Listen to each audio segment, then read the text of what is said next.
Bryan Rust has spent his entire NHL career with the Pittsburgh Penguins, but could that change this summer?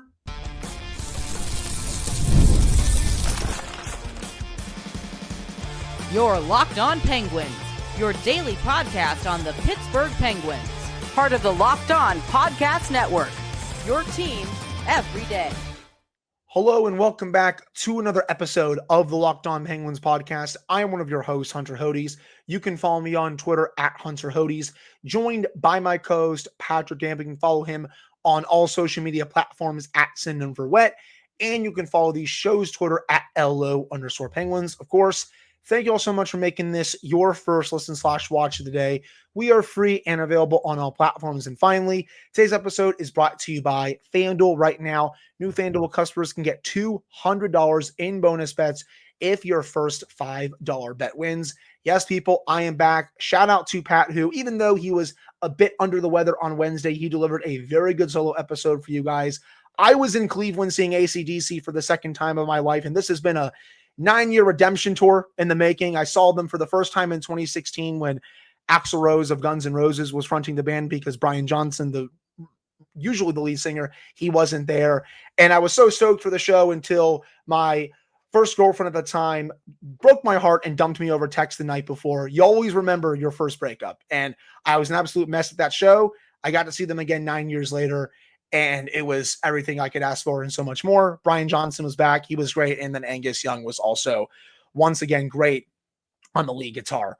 Really fun show. But let's get into the meat of today's episode. Enough about my personal life and all that.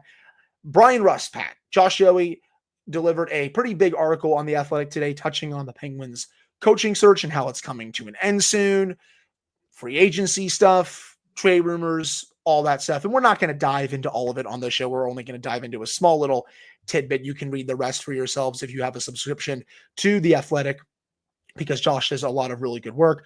But Josh did report that the Penguins have been getting a lot of calls surrounding forward Bryan Rust. And honestly, that's not something that surprises me. He's one of the Penguins' best players. He's a 2-time Cup champion. He is great in the locker room. You and I have spoke glowingly about him and how he's really developed into one of the big leaders on this team outside of the core 3 leadership group of Evgeny Malkin, Sidney Crosby, and Chris Letang. When they don't want to talk on a given day, Bryan Rust is always there to be like, hey, come over here. I'll deliver a big quote that the rest of the team needs to hear. He always steps up when needed in the locker room and all that good stuff. And with Bryan Rust, I only trade him. I've said this on the show before. I'll repeat it again here.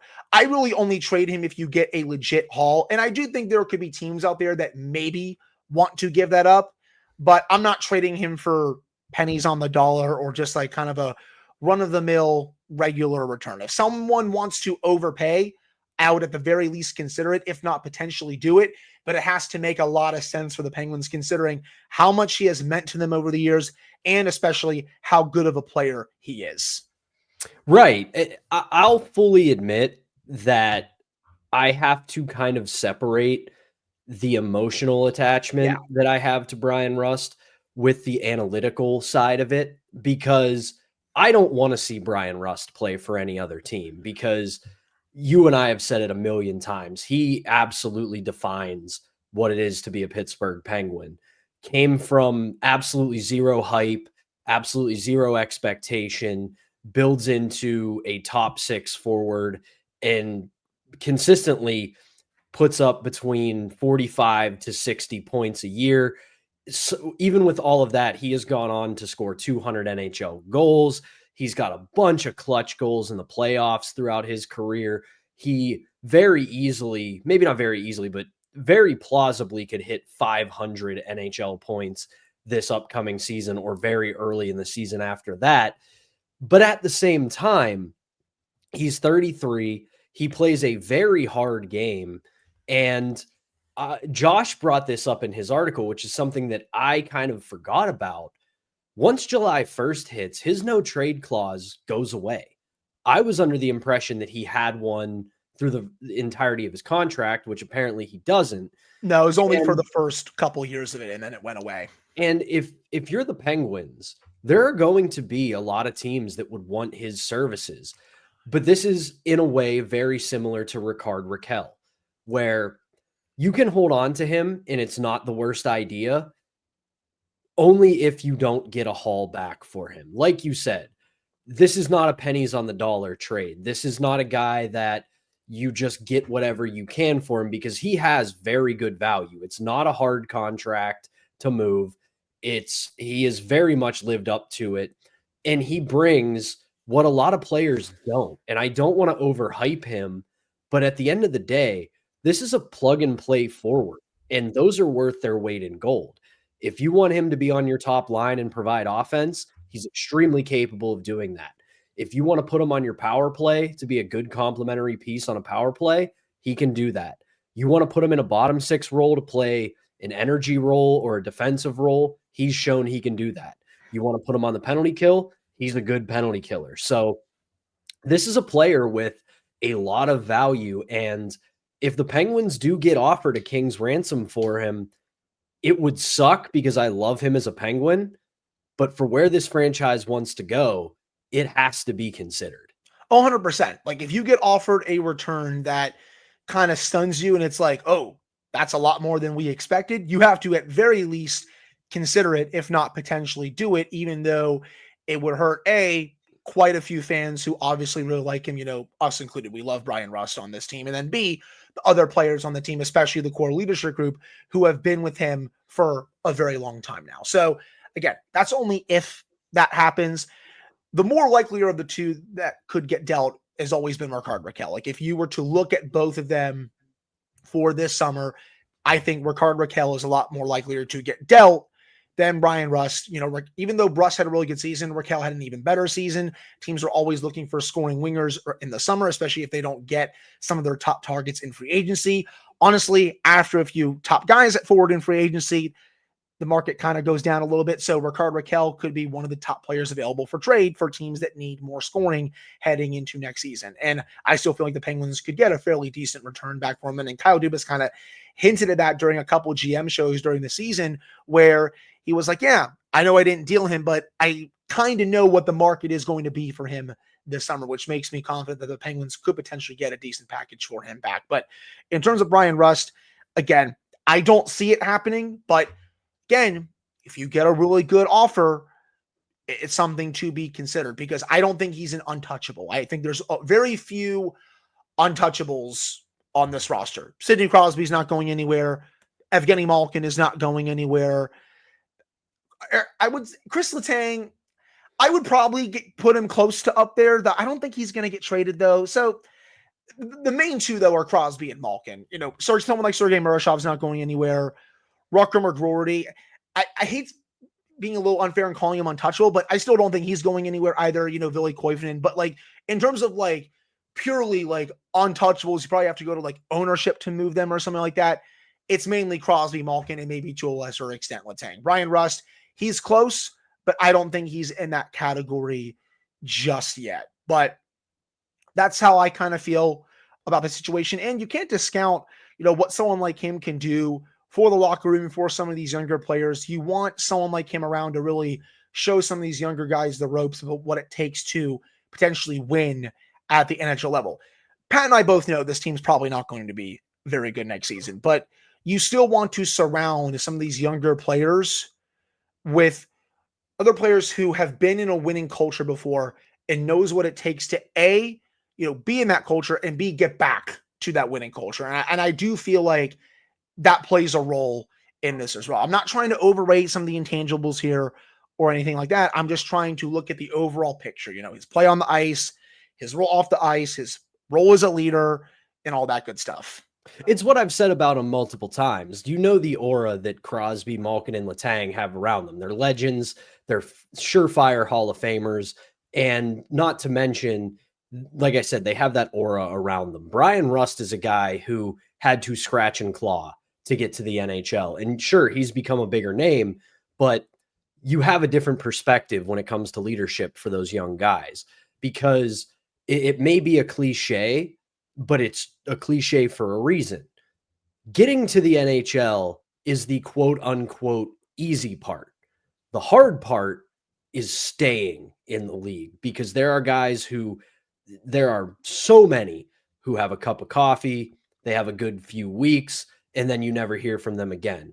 That very easily could have been Bryan Rust. Instead, he did everything he needed to do to not just make it to the NHL, but stay in the NHL and become a key contributor. And that wisdom can help a lot of these young guys that they're going to start putting the saddle on over the next few years. Yep, I agree with that. And that's another thing that someone told Josh in the article is that they're going younger next year. So you want someone like Bryan Rust to be around there, especially to, again, help some of these younger pieces. So to sum this all up, the Penguins are going to be very busy this offseason. Not going to hand out long-term contracts in free agency or anything like that. They're going to be really busy in the trade market, but I don't think we see them trading Rust at this time unless someone really blows them away with an offer. Very well could happen, but we'll just have to see. But I think that'll do it for this first segment of today's episode. Coming up in the second segment, Pat and I are going to continue our season in review series with a defenseman who didn't get that much playing time down the stretch and someone who we're at least intrigued about heading into next season. All right, before we get to that, though, we have to tell you all about our first sponsor, and that is FanDuel. The NBA and NHL playoffs are in full swing, and every night delivers highlight-worthy performances, major momentum shifts, and can't-miss moments. Whether it's a game-winning shot or a breakout player, there has never been a better time to get in on the action than right now. FanDuel makes it easy to stay in the game before tip-off and live with player props, performance trends, and same-game parlays. Fans have way more ways than ever to play smart and win big. New to FanDuel, it is the perfect time to sign up. Head to FanDuel.com and place your first $5 bet. If it wins, you will get $200 in bonus bets. Make every moment more. FanDuel, the official sports betting partner of the NBA.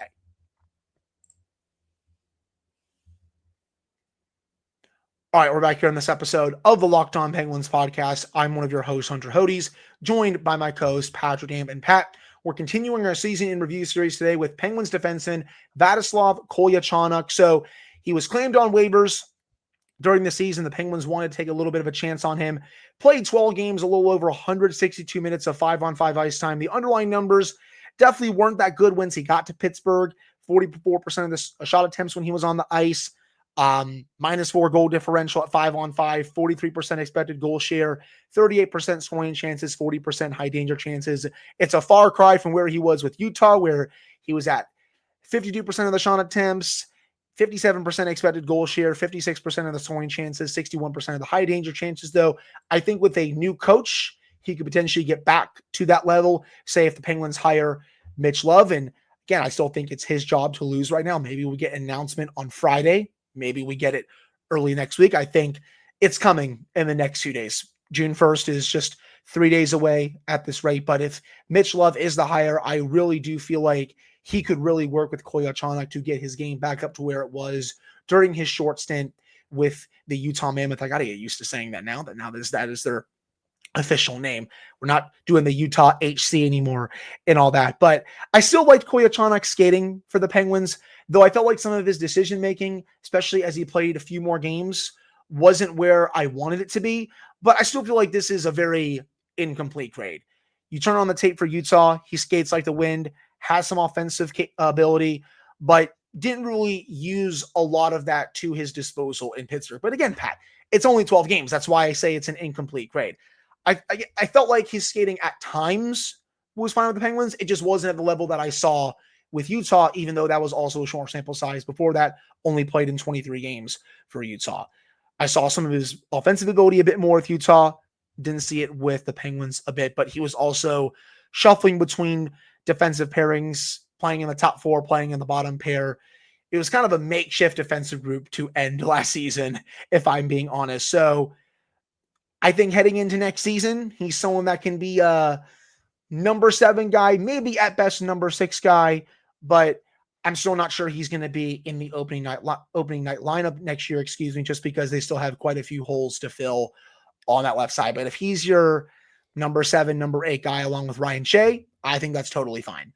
The one thing I'm really curious to see from him next season is where his level of comfortability is, because the one thing I noticed a lot in the short sample size we have of him as a Pittsburgh Penguin is it looked like he was kind of struggling to adjust to being in a new franchise because he gets waived, he's claimed off of waivers, he's in and out of the lineup, didn't really have a chance to get any sort of level of consistency, while at the same time, when he was in the lineup, he didn't do a ton to impress.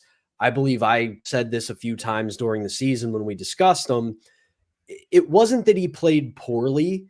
He just didn't do enough to stay in the lineup, because I know that was another big data point for people when Mike Sullivan was still the coach, say, oh, here's Mike Sullivan again, burying a young player, but he never grabbed a role and stuck with it. He just was kind of there. Now, a new coaching staff's going to come in. He's still under contract for this upcoming season, and that should give him a chance to develop, because he is only 24. And we know with defensemen, it takes a little bit longer for them to hit. And if you get Mitch Love as your head coach, he has done a really good job working with defensemen and developing defensemen, and that's right in this kid's wheelhouse. So you want to see him get back to using his skating abilities. You want to see him have that offensive prowess push forward a little bit again. So it's an incomplete grade. I think the potential's there for him to be a second or third pairing defenseman if he develops correctly. But where you have him slated going into next year as your seventh or eighth defenseman, I think that's a good spot for him. You give him favorable deployments. If you have to give him some time with the baby Penguins to really maybe play in a smaller pond and develop some confidence and get his game to a certain level, that could work as well. Again, it's a no risk, high reward kind of proposition. You acquired him for nothing. He takes up next to no cap space, and he's young. So if he develops into something next year, great. You've got a piece that you can use for the next few years. If not, he's going to be a Group 6 UFA at the end of the year. You can just move on. So I like where the potential is, but I've got to see more from him going into next year. I hear you. And I do want to see if they potentially pair him a little bit more with Connor Timmins. I had that in my notes today. They were really good together down the stretch. I felt like that was the best partner for Kolyachonok when he was in the lineup down the stretch. So they played 10 games together, very short sample size minutes-wise, Pat, only 14 minutes, but they crushed those minutes together. They had 71% of the shot attempts for the Penguins when they were on the ice as a pair. No goals for, no goals against, but 62% of the expected goal share, 66% of the scoring chances, and then 2 high danger chances for, 1 high danger chance against.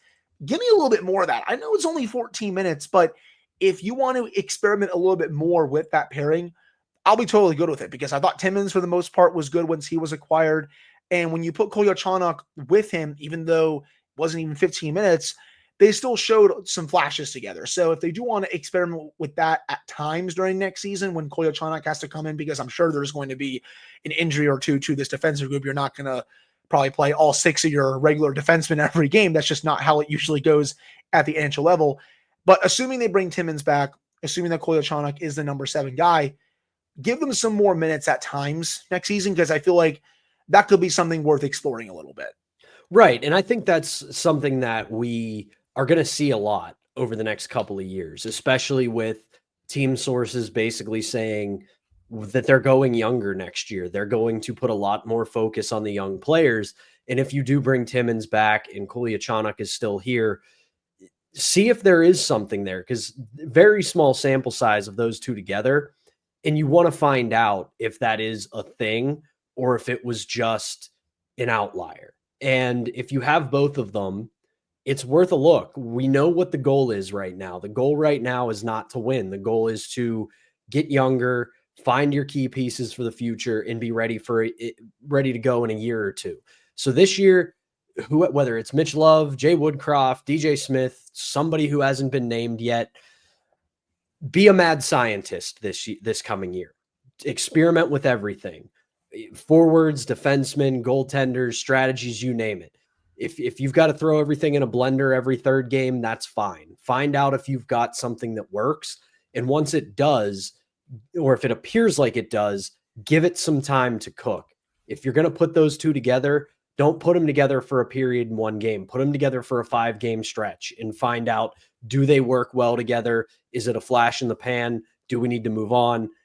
And I think us as analysts and fans as well, got to get yourself in that mindset for the next couple of years. There's going to be a lot of experimenting. There's going to be a lot of things that you're not expecting to see, but it's all going to be in service of developing these younger guys and finding out which pieces work and which ones don't. And that's really what matters. You want to see how these young players develop. Obviously, it is very important to send the core out the right way because Crosby, Malkin, Letang, they're at the end of their careers. And yes, people, we all know they very much want to win. They want to get back to the playoffs. But still, one of the biggest things is getting the development of these younger players right. So I think you're going to see quite a bit of that experimenting next season. I would assume that Rutger McGroarty will be in the top 6 to start next season. Same with Billy Koivunen. Have to see what happens with Pickering, Harrison Brunick, Yoel Blomqvist, whoever else they potentially acquire during the offseason, if they bring in some more younger pieces that other teams aren't able to fit under the cap, or younger pieces that want to change the scenery. Who knows? Again, they're going to be busy, and there's going to be a pretty big influx of young talent that's going to be on this team next season. That's probably even outside of McGroarty and Koivunen. But that will do it for the second segment. Coming up to end the show, Sidney Crosby and Marc-Andre Fleury are going to be on a pretty cool hockey show starting next season. We're going to give you all the details on that coming up right after this.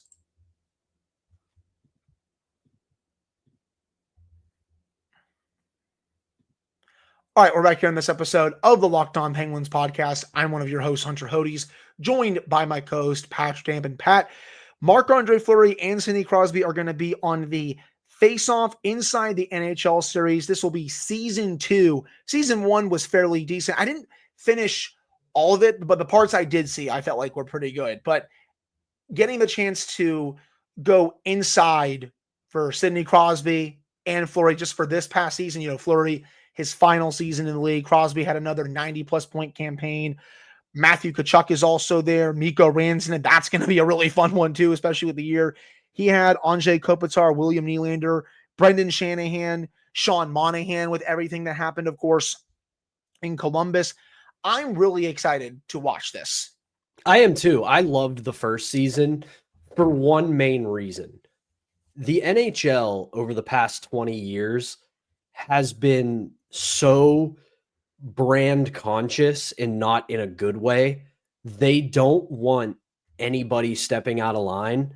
And Amazon pretty much came in with season 1 of this and said, get the hell out of our way. We are doing this the way we are doing this. It's the thing that's great about it is the people who made the documentary that kicked off this era of the behind the scenes sports documentary was Drive to Survive on Netflix. The same people who made Drive to Survive are making this show. And Drive to Survive, you can't go anywhere anymore, especially on sports social media, without hearing about F1. It made F1 so much more popular in the United States that people now get out of bed to watch F1 on the weekends. We'll find out if it does the same for hockey. I'm a little skeptical because it's such a niche sport and everything, but the fact that Amazon brought the cameras in, they followed people like McDavid, the Tkachuk brothers, Jack Eichel, and it wasn't just, we played a good game and now I'm going to tell some jokes in the locker room with my friends and then the camera's going to go away. No, the McDavid thing where he yelled and screamed, it got memed, but you're not seeing that anywhere else. And they're getting all access. This is going to be what HBO 24/7 was when the Penguins and Capitals were on it in the first season before the NHL stepped in to take editorial control, but even better. That McDavid clip was still so much fun. Like just getting that type of access, seeing his raw emotion in the locker room during that game in that moment was awesome. We're not going to get anything like that with Sid just because the Penguins did not make the playoffs this last season, but it's still going to be really cool to go inside his day-to-day life, see what he says in the locker room, and Marc-Andre Fleury, his retirement tour. That's going to be quite a bit of fun as well. So really stoked to watch that. Real quickly, just want to say congrats to the 4 Panthers getting to the 3rd straight Stanley Cup final. what a team that is. And I am now 1 win away from getting my preseason Stanley Cup final prediction right. I predicted Oilers Panthers at the beginning of the year. Yes, people, I think I'm getting dumber because I picked the Panthers to lose in the first round to the Bolts because I didn't like the way they were playing down the stretch. And I picked against the Oilers in the second round against the Vegas Golden Knights. As I said, I think I'm just getting stupider now. Should have just stuck to my guns at this rate. But if the Oilers win tonight, we'll get the rematch. First time since Penguins Red Wings in 2009, and the Stanley Cup final would start June 4th. But I think unless you have anything else, that's probably going to do it for today's episode of the Locked On Penguins podcast.